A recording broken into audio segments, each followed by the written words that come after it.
पहले team India की धज्जियां उड़ाते हुए रचिन रविंद्र ने ठोका तूफानी शतक और फिर अपनी इस ऐतिहासिक पारी का पूरा क्रेडिट थाला महेंद्र सिंह धोनी के नाम करते हुए एक ऐसा दिल जीत लेने वाला बयान दिया है जिसे सुनकर तो आप भी धोनी के फैन हो जाएंगे। तो आखिर द्रविड़ और सचिन के कॉम्बो रचिन ने ऐसा क्या कुछ कहा अपनी सेंचुरी के बाद धोनी की तारीफ करते हुए, उनका वो चौंका देने वाला बयान तो हम आपको दिखाएंगे। लेकिन उससे पहले आपको क्या लगता है कि टीम इंडिया अभी भी ये टेस्ट मैच जीत पाएगी या फिर नहीं?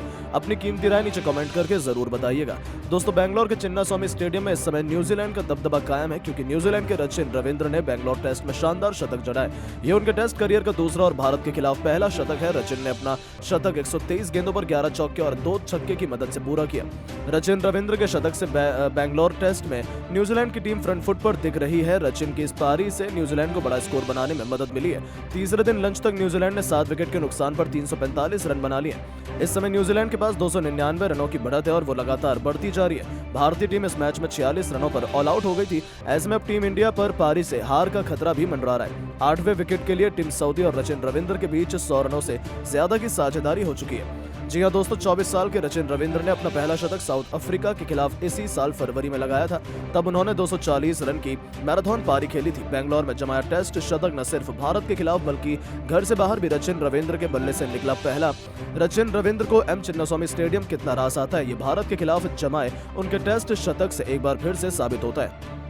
ये चिन्नास्वामी पर रचिन का पहला टेस्ट मैच था जिसकी पहली पारी में ही उन्होंने शतक जड़ दिया। उनका ये शतक उनके लिए तो बेहद ही स्पेशल है। तभी तो सेंचुरी मारने के बाद ये खिलाड़ी बेहद भावुक हो गया, उनकी आंखें नम हो गई। लेकिन अब उन्होंने धोनी के सम्मान में कुछ ऐसे अनमोल शब्द कह दिए सुनकर शायद आप भी अपनी आंखों पर भरोसा नहीं कर पाए। जी हाँ, रचिन ने कहा है कि ये पारी मेरे लिए बहुत स्पेशल है क्योंकि ये मेरे घर इंडिया में आई है। मुझे अपने देश के लिए खेलने का मौका नहीं मिला लेकिन मैं अपनी सरजमी पर सेंचुरी मार पाया हूँ। ये मेरे लिए गौरव की बात है। भले ही मेरा नाम द ग्रेट राहुल द्रविड़ और सचिन तेंदुलकर से मिलकर बना हो, लेकिन मैं सच कहूँ तो ये सबसे बड़ा फैन मैं धोनी सर का हूँ। उन्हें खेलते देखकर मैं बड़ा हुआ हूँ, वो मेरी इंस्पिरेशन है। इसीलिए मैं भारत में अपनी पहली सेंचुरी धोनी सर के नाम करना चाहता हूँ। ये पारी मेरे दिल के बेहद करीब है। इंडिया का क्राउड मुझे बेहद पसंद है। ये सभी लोग मेरे अपने हैं। मैंने जब सेंचुरी मारी तब सभी लोग मुझे चीयर कर रहे थे। भले ही मैं न्यूजीलैंड से खेल रहा हूँ लेकिन मुझे यहाँ खूब प्यार मिलता है जो मैं कभी भी नहीं भूल सकता हूँ। तो केवल यही नहीं, आगे उन्होंने कहा है कि मैं इस मैदान पर सेंचुरी नहीं बल्कि डबल सेंचुरी भी मारना चाहता हूँ। उम्मीद है कि मैं अपनी टीम को जीत दिला पाऊँ। हालांकि भारत हार जाएगा तो उससे करोड़ों हिंदुस्तानियों का दिल टूट जाएगा। उसके लिए मैं माफी भी मांगना चाहता हूँ, लेकिन मेरे घर वाले जरूर मुझ पर प्राउड होंगे। इससे बड़ी बात मेरे लिए और क्या हो सकती है। तो दोस्तों, देखा आपने रचिन रविंद्र के ये शब्द, तो देखते ही देखते सोशल मीडिया में सुनामी ला गए।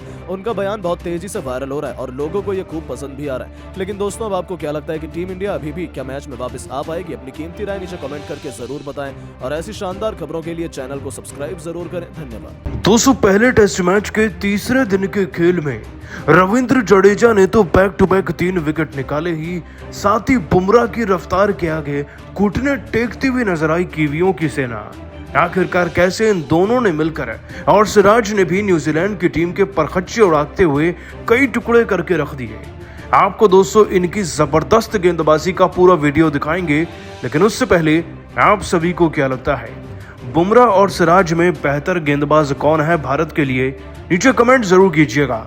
दोस्तों, पहले टेस्ट मैच के दूसरे दिन के खेल में न्यूजीलैंड से मुंह की खाने के बाद भारतीय खिलाड़ी अब फॉर्म में नजर आ रहे हैं। पहला दिन तो बारिश की भेंट चढ़ गया। दूसरे दिन न्यूजीलैंड ने पलटवार हमारे ऊपर केवल गेंदबाजी में नहीं किया बल्कि दोस्तों बल्लेबाजी में भी सब कुछ जीत कर ले गए थे वो लोग।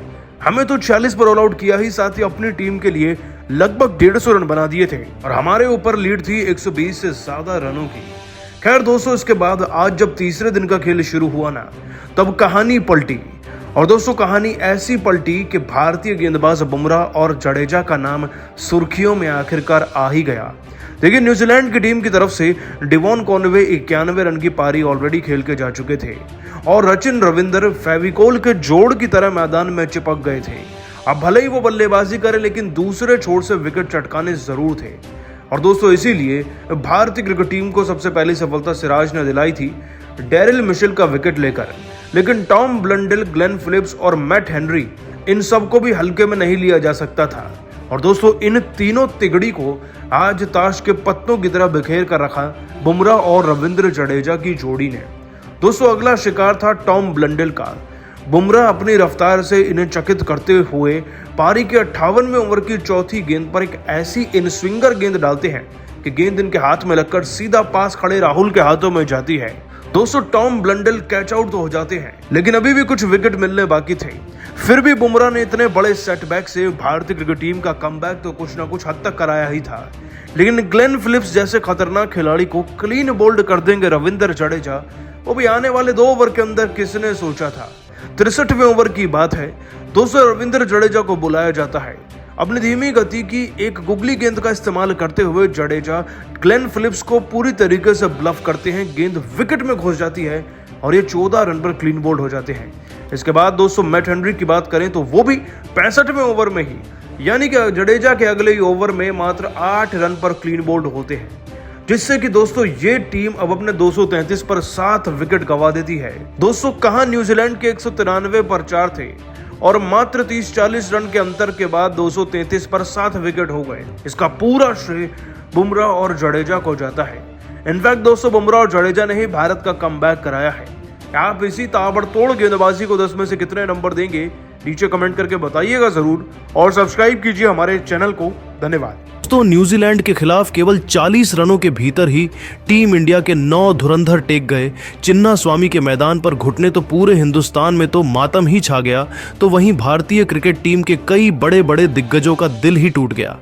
जहां अब सचिन तेंदुलकर से लेकर इरफान पठान, सर सुनील गावस्कर से लेकर धोनी ने भी अब भारत की खराब बल्लेबाजी पर गुस्सा उतारते हुए जो कुछ भी कहा है, सुनकर आप भी अपने आंसू रोक नहीं पाएंगे।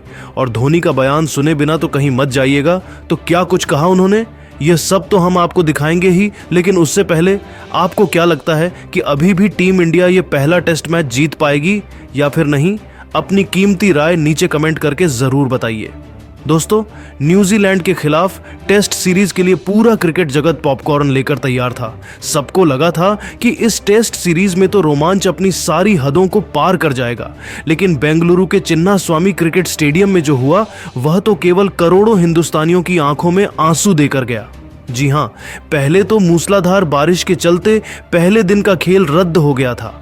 एक ओवर भी पहले दिन नहीं फेंका गया, तो दूसरे दिन जब सूरज की पहली किरण के साथ टॉस जीतकर रोहित ने पहले बैटिंग करने का फैसला किया, तो यह निर्णय हमारे लिए अपने पैरों पर ही कुल्हाड़ी मारने के लिए समान साबित हुआ।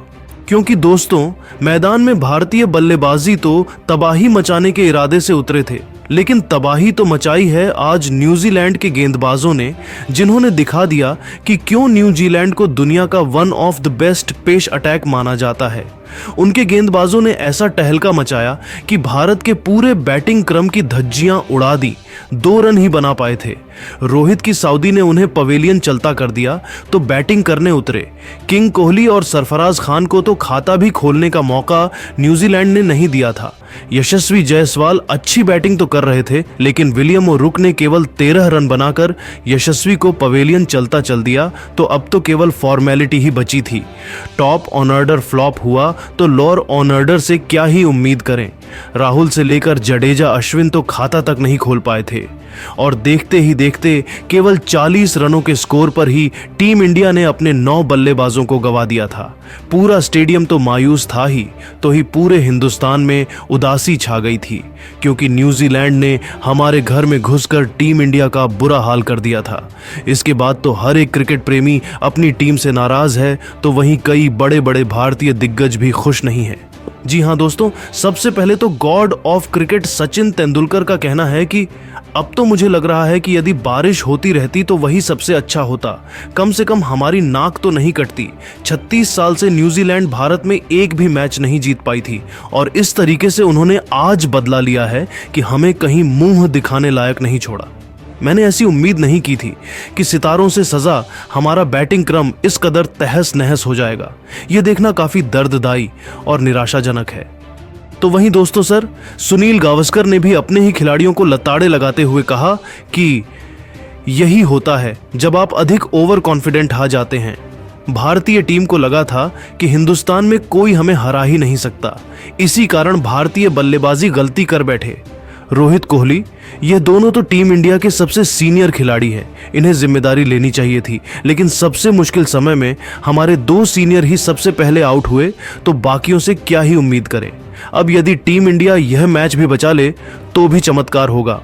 यहाँ तक कि दोस्तों धोनी ने यह तक कह दिया कि बारिश ने न्यूजीलैंड को बहुत सपोर्ट किया है। टॉस जीतकर रोहित को पहले बॉलिंग करने का फैसला करना चाहिए था। यहाँ पर मैनेजमेंट से बहुत बड़ी गलती